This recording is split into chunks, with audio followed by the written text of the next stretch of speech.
Halo guys, balik lagi di channel gue Henry GV. Kali ini gue akan ngasih tahu nih ke kalian cara memilih investasi sesuai sama gaji kalian masing-masing nih. Karena di setiap daerah itu berbeda ya UMR-nya. Mungkin gue akan buletin sekitar 4 juta aja. Jadi kalau kalian punya pemasukan 4 juta, ya kalian masih bisa kok investasi. Nah, dimulai dari mana nih investasinya? Nah, kalau punya investasi punya investasi tuh, punya pemasukan 4 juta itu jangan investasi langsung yang beresikonya tinggi. Nah, beresiko tinggi apa tuh? Emang kalau resikonya tinggi biasanya keuntungannya juga besar, guys. Cuman ya begitu ya.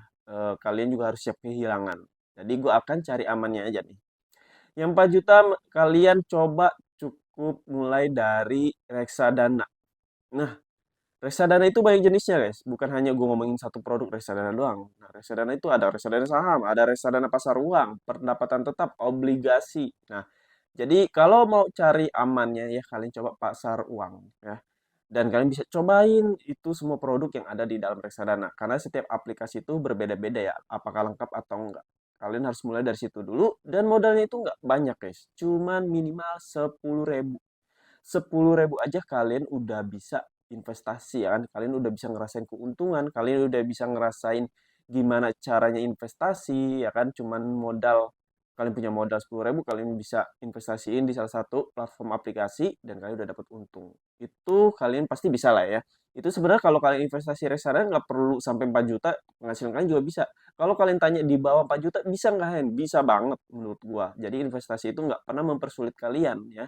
Yang penting kaliannya mau benar-benar konsisten, mau benar-benar cari cara gimana biar kalian punya eh, apa namanya? Punya pemikiran, kebiasaan dalam mengelola uang ya. Biar uang kalian yang bekerja dan ketika kalian istirahat. Oke? Jadi kalian coba reksadana. Nah, ada yang namanya peer-to-peer lending juga. Peer-to-peer lending ini semacam kayak peminjam. Kalian itu sebagai apa ya namanya borrower apa-apa tuh dulu sebutannya gue lupa. Jadi kalian tuh cuma penyedia dana. Sama sih sebenarnya sama reksadana sama peer-to-peer lending. Kalian tuh cuma cukup penyedia dana aja. Kalau di reksadana kalian bisa mulai dari 10.000, di peer-to-peer lending kalian bisa mulai juga dengan seminimal 50.000 ya atau 30. Tapi dulu waktu tahun berapa gue pernah investasi peer-to-peer lending dengan modal sekitar 50.000 ada juga di situ. Ya untuk saat ini nggak tahu ya, tapi sekarang gue pakai modal yang minimal 100.000. Nah, kalau di peer-to-peer lending, nah cuman 100.000. Kalian gaji 3 juta, 2 juta lebih juga bisa kan investasi. Nah, jadi coba konsistenin dulu di dua jenis investasi yang gue kasih tahu tadi, ya kan? Kalau kita investasi kayak di deposito, kayak properti kan belum ya. Gue juga kalau yang gue juga masih UMR juga ngerasa kayak belum cukup buat investasi ke hal-hal yang lebih besar. Meskipun kita tahu untungnya itu lebih besar, tapi nggak usah putus asa guys. Rezeki itu selalu datang dengan tiba-tiba ketika kita berusaha. Jadi kadang kita udah kerja nih, udah kerja keras, tapi rezeki gitu-gitu aja. Tapi jangan dikeluhin. Biasanya ada momen di mana tahu-tahu pas kita nggak kepikiran ada rezeki yang besar. Nah, jadi ketika rezeki kalian besar, pemasukan kalian lebih besar dibandingkan sekarang, nantinya ke depannya kalian tuh udah nggak bingung. Uang ini buat apa nih, ya kan? Uang ini mau beli apa ya? Biasanya pemikiran orang itu ketika tiba-tiba pemasukannya lebih besar itu pasti begitu. Gue beli apa ya nanti ya? Ini beli apa ya? Nah, tapi ketika kita udah terbiasa investasi, ya kita udah nggak mikirin ke arah-arah hal-hal yang nggak berguna seperti itu. Kalian bakalan mikirin gimana caranya nih uang kalian ini bakalan berkembang. Uang kalian ini bakalan bisa menghidupi kalian ke depannya tanpa kalian yang harus kerja-kerja terus, ya kan? Kalian udah punya pemikiran seperti itu. Serta ketika kalian udah terbiasa eh, pola hidup yang seperti itu, kalian tuh nggak akan mengeluarkan uang kalian untuk hal-hal yang nggak jelas. Pastinya uang kalian juga menjadi ibaratnya tuh buat kalian tuh nyaman. Nyaman dalam artian aman itu dalam artian gini guys. Ketika kita udah nggak kerja lagi ya, amit-amit sebenarnya. Ibaratnya nggak enak badan, lagi sakit, lagi kalian kena resign. Nah, itulah bergunanya investasi untuk kalian. Nah, tapi investasinya yang resikonya rendah, jangan yang resiko tinggi, karena ada resiko tinggi. Jadi di sini investasi itu banyak jenisnya guys. Jangan pikir investasinya itu doang, enggak. Ada yang resikonya kecil, tapi setiap investasi itu memiliki resiko ya. Nggak ada yang 100% aman. Jadi ada yang resiko kecil, ada yang tingkatannya besar, ada juga yang lebih besar lagi. Nah, di situ juga ada kelebihan dan kekurangannya. Ada juga keuntungannya lebih besar, ada keuntungannya lebih kecil. Jadi itu tergantung dari kemampuan masing-masing aja. Tapi kalau gua saran kalau kalian yang gajinya sekedar 4 juta, di bawah 4 juta, tapi tetap bersyukur, alhamdulillah ya daripada kita nggak kerja, kita nggak dapat apa-apa ya kan. Kalau gue gitu sih, gue pernah digaji sekitar 1,5, tapi gue tetap bersyukur. Yang penting kitanya tetap mau nyari solusi, bukan hanya pasrah gitu aja. Jadi kalau untuk kalian yang gaji 4 juta, kalian bisa coba itu dulu. Nanti ketika ada rezeki, ketika investasi kalian di reksadana peer-to-peer lending agak lumayan, ya kalian pindah lagi ke investasi yang resikonya agak besar, tapi keuntungannya juga besar. Nah, tapi sebelum itu jangan ke situ dulu ya. Biasanya gue mulai dari reksadana atau peer-to-peer lending. Nah, nanti kalian bisa coba lagi saham, coba lagi trading, coba lagi kripto, forex, dan lain itu banyak banget. Lalu gimana kalau kalian yang gajinya 10 jutaan?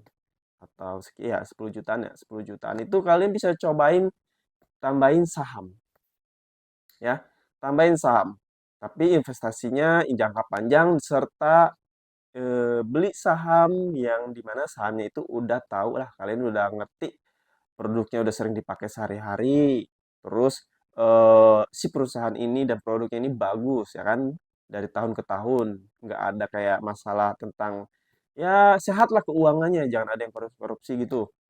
Dan ketiga apa nih ya? Yang ketiga ya kita tahu lah ya, saham yang blue chip, saham yang benar-benar kita tuh gambaran gini, kita udah sekilas denger aja kita udah tahu itu saham tuh bagus karena emang banyak banget yang make dan emang dari customer-customer atau konsumen mereka tuh udah tahu kualitas dari produk mereka. Kalau gue milihnya begitu. Itu untuk jangka panjang. Beda cerita kalau kalian investasi jangka pendek kayak trading ya. Kalau gue rasa sih jangan trading dulu ya. Pokoknya mau 10 juta, 20 juta, 30 juta, 40 juta itu gaji kalian, pemasukan kalian. Gua harap ketika kalian mulai investasi jangan langsung terjun trading ya. Siapin dana darurat. Ya, dana darurat kedua, coba yang aman tadi gue bilang yang di reksadana atau peer to peer lending ya. Di situ ada tiga ya, reksadana, peer to peer lending, dan dana darurat. Yang keempat cobain saham, baru kalian ke langkah selanjutnya trading. Nah, trading ini emang nyari duit kalau kalian udah paham banget agak susah-susah gampang nyari duit di trading. Gampang gimana? Dalam waktu beberapa jam, beberapa menit pun kalian bisa ngasilin uang dari situ dengan bermodalkan HP, laptop, bisa juga, HP juga bisa. Tapi resikonya ya, resikonya itu besar, guys. Ketika manusia udah mulai gampang ngerasa gampang nyari duit, itu bakalan kayak lalai, ngerti gak sih? Lalai kayak, ah ini mah gini-gini. Jadi pikirannya itu mulai keganggu. Jadi makanya jangan terlalu lama-lama di market pas lagian trading. Karena itu nggak bagus. Karena banyak banget yang benar-benar udah paham, yang paham aja kadang masih minus, guys. Yang udah pro, yang udah jago di dunia tradingnya, karena serakah dia masih terus-terusan nyari duit terus, ya kan? Yang sebenarnya nyari duit itu nggak ada habisnya di dunia trading. Kalian harus ada batasannya. Makanya ketika kalian udah melewati batasan kalian, kalian bakalan overload, pikiran kalian tuh nggak akan berpikir sehat lagi tentang menganalisa suatu market. Jadi gue harap di sini kalian bisa benar-benar investasi dengan sehat. Nggak usah terlalu serakah dan berekspektasi secara instan. Ibaratnya kalian baru mulai nih posisinya, kalian mau udah berekspektasi mau kayak nanti berarti besok gue tinggal dapat penghasilan terus nih dari sini sih lumayan nih, berarti gue harus dalamin terus. Ya betul dalamin terus, tapi arahnya itu salah. Kalian harus berpikir, setiap kali melakukan sesuatu itu, mau hasilnya besar atau kecil, memiliki prosesnya. Nggak mungkin instan ya kan, mie aja ya kan, mie aja harus direbus. Mie instan aja harus direbus dulu, harus diambil airnya dulu, harus digalain kompornya dulu, baru kalian bisa ngerasain eh, hasil dari kalian memasak mie instan. Kalau gue begitu. Jadi pahami dulu prosesnya, baru kalian mulai itu, apapun itu sih sama aja. Oke, dari sini kalian udah tahu kan, kalau gaji minimal ya 4 juta atau di bawah 3 juta, mending kalian coba reksadana atau peer-to-peer lending. Ketika kalian udah mulai naik nih ke atas, cobain saham ya. Dikit-dikit aja, cari yang blue chip. Sembari kalian belajar ya, ini sembari kalian terus pelajari investasi apapun itu ya yang menguntungkan kita. Tapi ingat, harus resiko dicari. Ketika kalian udah naruh uang modal di situ, kalian jangan mikir untungnya doang. Kalian pikirin, ini resikonya apa nih yang akan gue alami nanti kalau gue ketika gue coba ini platform ya, gue taruh uang gue di platform ini, resiko apa yang akan gue alami? Terus ketika ada resikonya nih, menurut kalian udah terlalu besar, ada nggak backupan atau seperti asuransi, seperti keamanan yang meminimalisir kerugian kalian?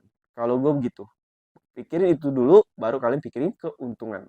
Karena kalau kalian mikir untung, kalian bakal buta sama resikonya sendiri. Ketika kalian udah ngerasain akibat dari resiko investasi kalian, kalian bakalan kayak bingung mau ngapain. Nah, itu gunanya ketika kalian harus memikiri solusi ketika kalian investasi di platform A dan kalian tahu banget resikonya apa dan kalian harus cari solusinya masing-masing.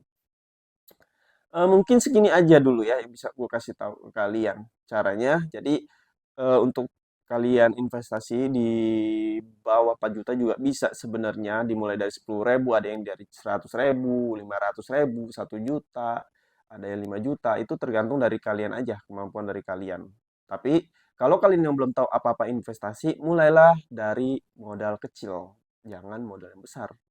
Karena yang lebih penting di sini itu yaitu pengalaman serta pengetahuan kalian dalam mengelola keuangan. Karena uang itu bukan apa ya, bukan barang yang biasa. Kalau menurut gua uang itu sensitif, guys. Kadang aja di dompet aja cepet habis. Kita padahal maunya irit, tapi tetap habis. Terus di debit juga di akad bank kalian juga begitu kan. Ketika kalian makan tentu makan-makan karena sensitif, uang itu cepet hilang. Jadi gua harap kalian bisa mengelola uang dengan baik. Oke? Di sini mungkin cukup sampai sini dulu aja kali ya. Nanti kita lanjutin lagi video selanjutnya. Pokoknya terima kasih yang udah nontonin video gua. Dan satu lagi disclaimer, kalau gua tuh nggak pernah harus kalian semua coba investasi A, B, C, D. Jadi di sini tuh cuma sekedar informasi, Kak. Ternyata di luar itu membuka wawasan kalian. Karena mencari uang itu nggak harus seperti A, seperti B, seperti Z. Jadi semua baik jalan. Ketika kalian berusaha, jalan apapun tuh banyak terbuka pintunya. Jadi nggak usah putus asa ketika kalian ibaratnya di penghasilan A ini lagi turun, kalian bisa cari di B dan C. Oke? Pokoknya terima kasih yang udah nontonin video gua. Sampai jumpa lagi di next video.